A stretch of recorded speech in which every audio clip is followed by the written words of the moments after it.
Welcome back to Comical Opinions. This is a review of Charred Remains #2 from Mad Cave Studios. In this issue, Amy desperately searches for her friend Jade after she was hospitalized after the horrific fire that claimed an entire homeless encampment. And the search leads to a mysterious charity organization where everything is not what it seems.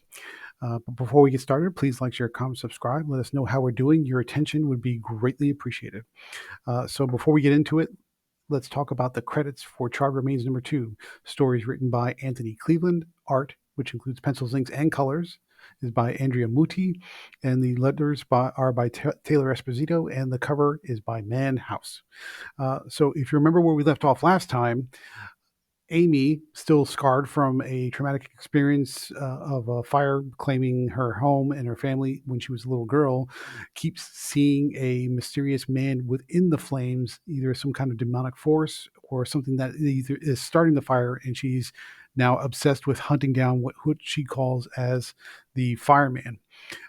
The fire, as she goes from one fire event to another, she keeps taking pictures or trying to capture video of this man, hoping to figure out who or what it is in the hopes of stopping it.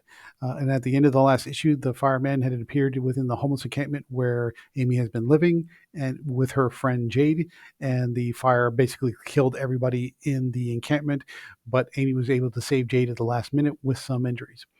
Where we pick up in this issue, Amy goes to the hospital to visit her friend Jade, finds out that Jade had been checked out by the wealthy philanthropist Patricia LaFleur, who runs something called Hope's House, where homeless people are cared for. They're giving job training. They're giving all kinds of aid and assistance and therapy and whatever they need to get back on their feet and get back into a productive life as a member of society.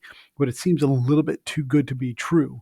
And when Amy goes to visit Hope's house to find her friend Jade, she finds that Jade has already been cared for, been placed in a therapy arrangement and healthcare, and been sent away to Baton Rouge for job training. It's all too fast, it's all too easy, and it seems suspicious. Elsewhere, Vic, who is the firefighter who is sort of suspicious of Amy's activities, who may have also seen the fireman, although he just doesn't want to admit it, keeps having nightmares about flames and fire and the guilt of people who are dying, and the possibility that he might have to accept that some kind of evil, malignant, demonic force is living in the flames and claiming lives around the city of New Orleans. In the interim, Amy has been feeding him pictures that she's been taking in fire events around the city, hoping to convince him to help her to find this demonic fireman and stop him or stop whoever is sending him or creating him. Vic doesn't want to believe it, and it's causing some friction. So when Amy eventually goes to confront him in person, the two get into an argument and forces them to part ways, although Vic is getting closer and closer to being convinced that something strange is going on, even though he doesn't want to admit it. Okay, so general impressions and what do we think about the issue and what do we like about the issue? Pretty decent.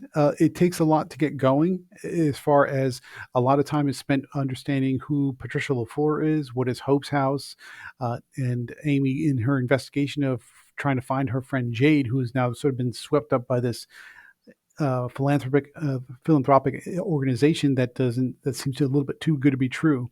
That's not to say you can't do some character building and world building, but it takes up most of the issue.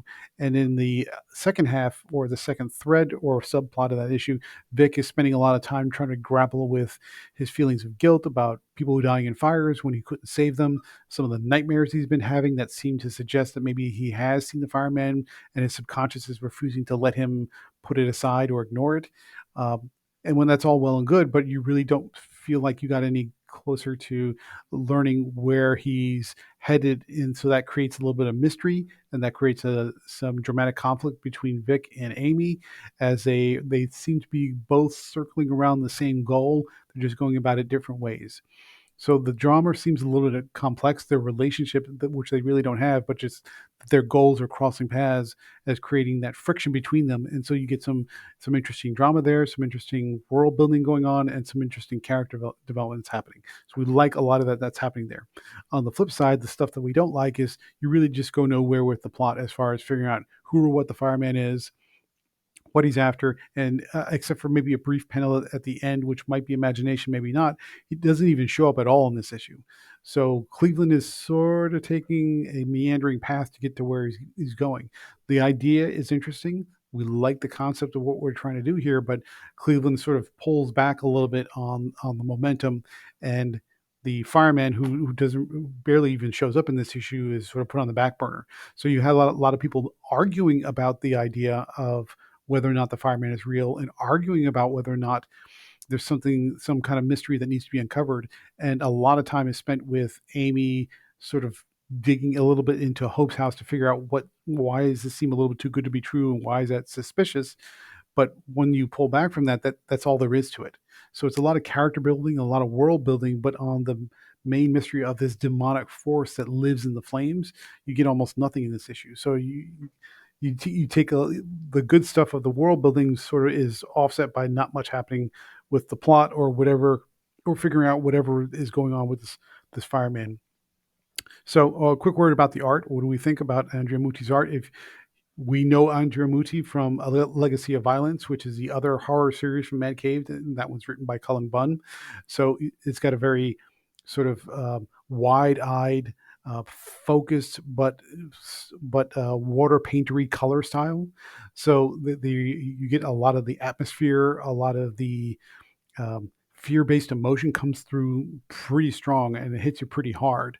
So Andrea Mutti knows how to do horror well, and it's not the traditional type of comic book art, especially because of the watercolor application for the coloring, but overall, it suits this type of material. It suits atmosphere and mood.